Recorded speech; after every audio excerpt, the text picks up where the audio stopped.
Assalamualaikum warahmatullahi wabarakatuh. Perkenalkan, nama saya Siska Dwi Asyana, NPM 1911080396.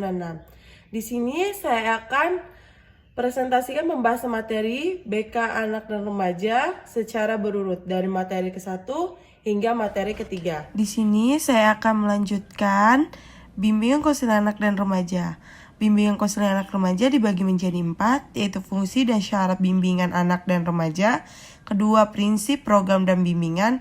Ketiga, langkah-langkah penyusunan dan pelaksanaan program pelayanan bimbingan. Keempat, implikasi program bimbingan. Pengertian bimbingan. Bimbingan dan konseling merupakan terjemahan dari istilah gudanche dan konseling dalam bahasa Inggris. Kata gudanche berasal dari kata kerja to get yang punya arti menunjukkan, membimbing, menuntun, ataupun membantu. Sesuai dengan istilahnya, makanya bimbingan dapat diartikan secara umum sebagai bantuan dan tuntunan. Namun, tidak semua bantuan diartikan bimbingan. Prinsip-prinsip program dan bimbingan. Yang pertama, bimbingan harus berpusat pada individu yang dibimbingnya. Kedua, bimbingan diberikan kepada memberikan bantuan agar individu yang dibimbing mampu mengarahkan dirinya dan menghadapi kesulitan dalam hidupnya. Ketiga, pemberian bantuan disesuaikan dengan kebutuhan individu yang dibimbing. Keempat, bimbingan berkenaan dengan sikap yang ditingkah laku individu. Prinsip-prinsip bimbingan dan konseling. Yang pertama, bimbingan diperuntukkan bagi semua siswa. Kedua, bimbingan sebagai proses individuasi.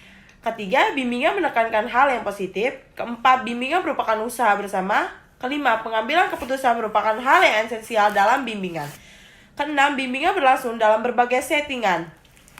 Langkah-langkah penyusunan dan pelaksanaan program pelayanan bimbingan. Yang pertama, permasalahan bimbingan dan konseling di sekolah. Dalam menangani peserta didik yang bermasalah, guru pembimbing seringkali hanya menyalahkan peserta didik yang bersangkutan tanpa mau melihat faktor lainnya. Kedua, program mengatasi masalah belajar. Yang pertama, diagnostik kesulitan. Kedua, mendalami pemahaman tentang faktor apa saja yang dapat mempengaruhi keberhasilan belajar mahasiswa. Ketiga, mencari sumber masalah yang melatar belakangi munculnya kesulitan belajar siswa dan mencari solusi yang untuk mengatasinya. Keempat, menentukan jenis bimbingan yang akan diberikan untuk siswa agar dapat mengatasi masalah yang sedang dihadapinya. Keenam, setelah kesulitan belajar dirasa sudah bisa teratasi, maka guru diharapkan melakukan perbaikan untuk meningkatkan prestasi siswa. Selanjutnya, 3. Pelaksanaan. Yang pertama, observasi atau pengamatan. Kedua, wawancara. Ketiga, pengumpulan data. Keempat, pelaksanaan usaha bimbingan belajar. Kelima, evaluasi atas keefektifan bimbingan belajar yang diberikan. Implikasi program bimbingan. Yang pertama, preventif. Langkah preventif dimaksudkan untuk mencegah timbulnya permasalahan bully di sekolah yang dapat menghambat perkembangan peserta didik secara optimal.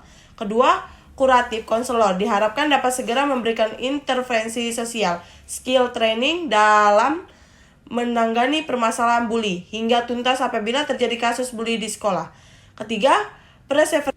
Langkah yang dilakukan apabila permasalahan bully yang telah tuntas adalah dilakukannya pemeliharaan terhadap perilaku yang positif melalui upaya bimbingan, dapat berupa bimbingan klasikal, kelompok maupun bimbingan teman sebaya. Keempat, referral apabila masalah bully yang ada di sekolah sudah mengarah pada tindakan kriminal dan tidak dapat diatasi serta berada di luar kewenangan konselor, maka perlu dilakukan upaya referral ahli tangan kasus kepada pihak yang lebih kompeten atau berwenang, contohnya lembaga perlindungan anak, lembaga hukum, psikiater, ataupun bagian medis lainnya. Selanjutnya, hakikat dan urgensi bimbingan dan konseling. Urgensi bimbingan dan konseling dibagi menjadi 3, yaitu fokus pada pengembangan siswa, kedua memperkuat fungsi-fungsi pendidikan, ketiga mencapai tujuan pendidikan nasional. Urgensi bimbingan dan konseling. Upaya memfasilitasi peserta didik akan memfasilitasi peserta didik agar mampu mengembangkan potensi dirinya dan mencapai tugas-tugas perkembangannya. Buka kurung menyangkut tugas perkembangannya. Buka kurung menyangkut aspek fisik, emosi, intelektual, sosial, dan moral aspek fisik. Emosi, intelektual, sosial, dan moral, spiritual. Tutup kurung. Fokus pada pengembangan siswa. Sebagai upaya untuk mewujudkan Indonesia maju yang berkedaulatan, mandiri, dan berkepribadian melalui terciptanya pelajar Pancasila yang beriman, bertakwa kepada Tuhan Yang Maha Esa, dan berakhlak mulia, mandiri, beranal kritis, kreatif, bergotong royong, dan beraneka global. Mencapai tujuan pendidikan nasional dibagi menjadi 5, yaitu yang pertama kemampuan dasar mengajar, kedua kemampuan menjelaskan materi, ketiga kemampuan mengelola kelas, keempat kemampuan memberikan pemahaman, kelima kemampuan memberikan motivasi. Memperkuat fungsi-fungsi pendidikan. Yang pertama, sosialisasi. Ketika anak diharapkan untuk dapat hidup mandiri di tengah-tengah masyarakat nantinya, maka nilai dan norma yang berlaku di masyarakat harus diturunkan pada anak-anak. Kedua, integrasi sosial. Agar masyarakat dapat bekerja sebagaimana mestinya, tanpa muncul konflik yang merugikan kehidupan sosial, maka individu harus mengikuti nilai-nilai yang telah diyakini bersama. Ketiga, penempatan sosial. Anak didik yang menjalani proses pendidikan diidentifikasi oleh pendidik mengenai kepribadian, karakter, keterampilan, dan keahliannya. Keempat, inovasi sosial. Fungsi pendidikan sebagai inovasi sosial terkait era dengan segala macam penemuan baru di berbagai bidang yang mempengaruhi kehidupan sosial. Selanjutnya, kita akan membahas materi konsep dasar BK Anak dan Konseling. Konsep dasar ABK Anak dan Konseling dibagi menjadi 6, yaitu jenis-jenis masalah individu, kedua proses dan langkah-langkah pelaksanaan studi kasus, ketiga metode mendapatkan data untuk membimbing dan konseling, keempat langkah-langkah bimbingan dan konseling, kelima teknik-teknik bimbingan dan konseling, keenam latihan melaksanakan studi kasus.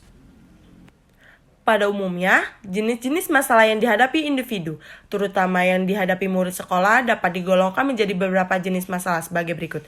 Yang pertama, masalah pengajaran atau belajar, kedua masalah pendidikan, ketiga masalah pekerjaan, keempat masalah penggunaan waktu senggang, kelima masalah sosial, keenam masalah pribadi.